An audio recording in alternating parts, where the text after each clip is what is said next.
League. We'll be bringing you the latest on all these. And then on the local front, Kotoko, Kumasi Asante Kotoko have held a press conference earlier this morning, opening up on their preparations towards the Confederations Cup. We'll be bringing you more on that as well here on the show.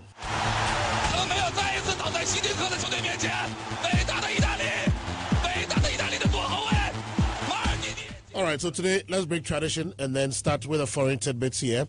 And later this evening at 7:45, Swansea will be at home at the Liberty Sports Stadium to play against Arsenal. And that is a game that we are all keenly going to follow because Henrik Mkhitaryan will be playing his first game for Arsenal since he joined from Manchester United. And then also we have West Ham at home at the London Stadium playing against, that is Crystal Palace at Wembley. Yes, West Ham will be playing against Crystal Palace. Big game coming up there. Very soon I'll play a voice from Roy Hodgson. He is the coach of Crystal Palace, and his complaints about his current squad. At Huddersfield at 8 p.m. we'll be playing against Liverpool. Now let's hear from Roy Hodgson, who is the coach of Crystal Palace, and what he has to say about his current squad going into that game against West Ham. So right from the very beginning we've talked about certain areas in our team where we think we're short of cover, short of players to help us out if anyone gets injured. And of course we lost Benteke, our centre forward, for a long period of time, and we didn't really have a recognised centre forward to go in his place because Conor Wickham's been injured for such a long time. And the same applies to goalkeepers. We said right at the beginning we should really have 3 goalkeepers just in case one of them gets injured, and we still only have 2. So in those 2 areas nothing has really changed since the 12th of September when I started my job here, and that's why we still continue looking and still continue our work, because we would like to add some players to our squad to make certain we're stronger and have better cover. It's not that I'm unhappy with the 11 that I can put on the field. And for example, at the moment, tomorrow we have literally 19 players to choose from, and one of them could possibly go out on loan, so that would be 18. So there's nobody left behind now.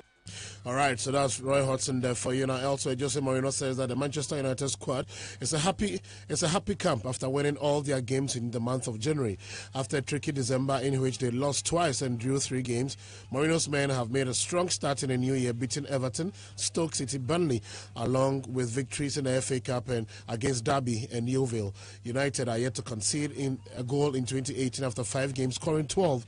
And Mourinho says he has been impressed by his side's improved defensive performances under pressure. Indeed, it is something laudable for the start of the year. Now, meanwhile, Mourinho is open to Zlatan Ibrahimovic leaving Manchester United this month, but he still hopes to convince Marouane Fellaini to sign a new contract. First of all, let's hear him on Zlatan Ibrahimovic. Zlatan wants he said nothing about it to me, but if that is true, and Zlatan wants a future in another club, in another country, we are here to help and to create conditions for that to happen, not to make his life difficult. But I repeat, the only thing that Zlatan told me, or the last thing Zlatan told me, was he wants to recover totally and feel ready to help the team. That's the last thing I heard from him. All right, so Jose Mourinho and his own Zlatan Ibrahimovic there for you. So that's the latest, but we are hearing that he could possibly be joining LA Galaxy before the close of the transfer window. Now, meanwhile, Jose has also been speaking about the contract. He's been speaking on the contract of Marouane Fellaini, which will be ending this summer. We just want to know whether they are going to extend the contract or not. He's a very important player for me, and he's a great professional that is giving everything he can to help the team, and there is a desire from myself, the board, and the player to stay together. That's our objective. Are we going to reach? Are we going to agree? I don't know, but what I know is that myself, the board, and the player, we would like to have a happy end. All right, so that's it from the camp of Manchester United. But we'll move to the camp of their rival City, and the breaking news coming in indicates that Man City forward Leroy Sané has been ruled out for up to 6 weeks with an ankle ligament damage suffered in their side's 2-1 FA Cup win at Cardiff last Sunday. And so the 22-year-old German winger was injured in a challenge in Cardiff's by Cardiff's Joe Bennett and was substituted during the 2-0 win. And so Leroy Sané is going to be out for 6 weeks. Now back to Manchester and United, and David Beckham has admitted he was astonished to see Alexis Sanchez move from Arsenal to United this January. Sanchez secured a free transfer to Old Trafford earlier this month as part of a swap deal with Henrik Mkhitaryan heading the other way to North London. Beckham admits he did not expect the deal to go through, but has backed the Chilean to excel at his former club. We've touched on your former team, Manchester United, your love.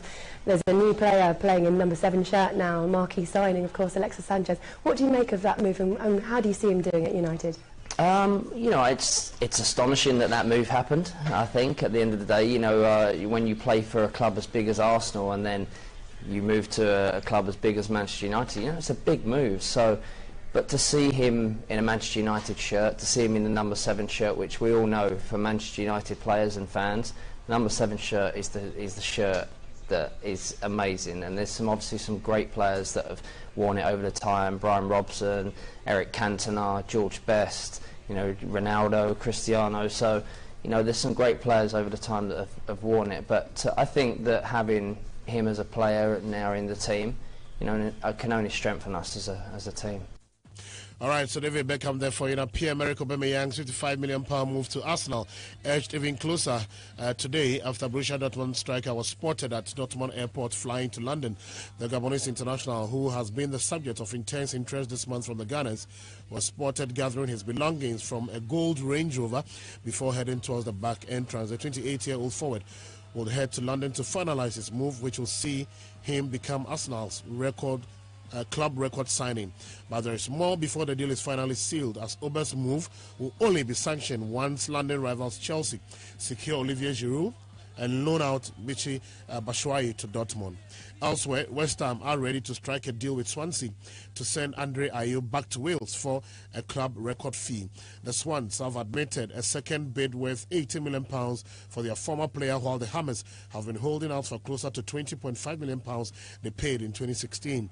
David Moyes had told the board to consider the injury situation before they come to any agreement, though this is now a transfer that is likelier to go through than not.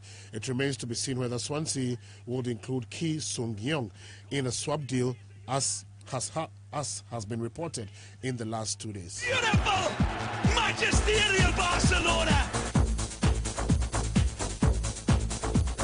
Well, I'll do something on the local front, and Kumasi Asante Kotoko are preparing for the start of their Confederations Cup campaign, which will be starting on the 11th of this month when they play against their Congolese counterparts. And earlier today at the Baba Yara Sports Stadium, a press conference was held for the media, where executives of the club, including lawyer Yabuafo, and some management members, including the head of communications, Obed Echampon, as well as some players of the club and the technical team led by Coach Steve Polak and his assistant Akakpo Patron, were open to questions from the media about their preparations towards the competition itself. Now, Steve Polak has been speaking about his preseason and how they are preparing for it to make sure that they have a lasting impression, they leave a lasting impression in their campaign in the Confederations Cup. No, we still got pre-season going. I understand the question. The pre-season's on until you start your first game. Yeah. So hopefully we'll be leaving this week on the camp right up until the CAF game. Thanking the management for that, for arranging that for us. So hopefully, I know by the end of the day when we leave for the training camp, and then we'll come back here and we'll camp here until the game on the 11th of February. So we'll go away and work on it, and hopefully we have a game next weekend also against a team from outside the. All right, but one thing is for sure, they are hoping that the 24 players that they are taking to this campaign are going to make the nation proud. Coach Steve Polak has said that if they are able to make it to the group stage, it's going to be a big bonus. He's been speaking about the Confederations Cup as well. For the fans, for the club, for the people of Kotoko, to try our best to get round the first preliminary round, and then hopefully we get to the second and we'll do the same in that one, and then we'll get to the group stages, which I think will be a great big bonus for the club that hasn't actually been there for a while. So their expectations, just take one game at a time and then see where we are at the end of that. For me, the supporters, I can't change their mind. If their expectations are high, then it's high. I can't. I'm just trying to help them to realise that. Don't expect we're going to get to the final. We'll just take one game at a time, one stage at a time, or say phase at a time. All right, so Coach Steve Bullock there, speaking about the preparations for the Confederations Cup. It's going to be the 11th of February, and then in 10 days' time, Kotoko will be in Brazzaville for the second leg of that particular competition. In the last times that Kotoko have played in Africa, it's not been a good performance from the team, always being eliminated in the preliminary stage of the competition, and we are hoping that this time they'll be able to make it through further beyond and even make it to the money zone of the competition. But former skipper of the national team, that is the Black Stars, Stephen Appiah, has been speaking about the low quality of the Ghana Premier League, and he's been giving reasons why he thinks that the quality of the league has dropped. It's not like 10 years ago when Don Bote and Ishmael Ado and the rest, they were playing for Accra Suffolk. And even when you see the stands, when you go to the stadium and you see the crowd, tells you that the league is not like before. I mean, our time, fans, they come to this. I quite remember when I was playing for Coast, and we play curtain race at 11 o'clock. But 10 o'clock, the time we will get to the stadium, 10 o'clock, stadium is full. And you will hear the Kotoko fans, oh, we are coming to watch Joe Debra. You will hear Asofok fans, we are coming to watch Shamokwe. But today, ask yourself, who are you going to watch? At times, I go to the stadium to watch games, and you get there, you sit down watching the game, and no disrespect, you don't see nothing. So I think that our standard of football, the league is not like before. That's why you find players running, going to Tanzania and all that. And as I said, it has become a business. So if I'm holding a team and I have one or two players who are doing well in my team, you can't say that you are going to keep them. One, you are doing business, you want to make money, so you have to just sell them and go. But if they are in the league for 3, 4, 5 years, with their experience, with their talent, their skill and everything, it can bring the fans to the stadium. Meanwhile, the former Black Stars keeper, who is now part of the backroom staff of the Sienna Shelton, the Black Stars, Stephen Appiah, says the low salaries being paid to the players is also a demotivating factor. That is how come they leave very early out of the shores of the country, making the quality of the local league drop. I mean, I do understand some of the players, and most of the players, they come to us, and when you hear their story, it's really, really sad, because a player is taking like 300 Ghana cedi. He has a family. He has to pay school fees. He has to pay rent. How is he going to survive? And we're talking about 300 Ghana cedi, not even $100. You understand? So most of the players too now they wanted to make money. That's why it's a shame you see some of our players going to Tanzania, going to Sudan, going to these countries. I mean, if it's good here, I mean, I know for sure that they will stay. But most of the players, they are suffering. And we're talking about Premier League. All right, now elsewhere, fearful of a new round of misconduct, FIFA's top administrator has warned the organization's 2011 member federations against accepting any inducement from World Cup bid committees ahead of the vote this summer to pick the side for the 2026 event. FIFA delivered the warning in a letter sent Friday from its General Secretary Fatma Samora. The 6-page document, which was reviewed by the New York Times, appears to take aim at Morocco, which is challenging a joint North American bid from the United States, Canada and Mexico, and has offered a cover significant cost usually borne by national soccer federations.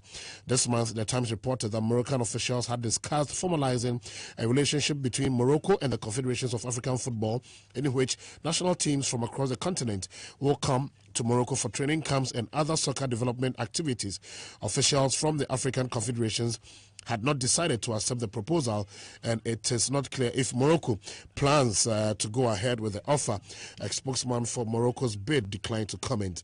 And back home here in Ghana, the Club Licensing Board will begin inspection of the various club secretariats in match venues from today, January 30th. The board will conduct the inspection using the minimum criteria set out in the club licensing regulations for the system and in fulfillment of the sporting criteria within the club licensing system.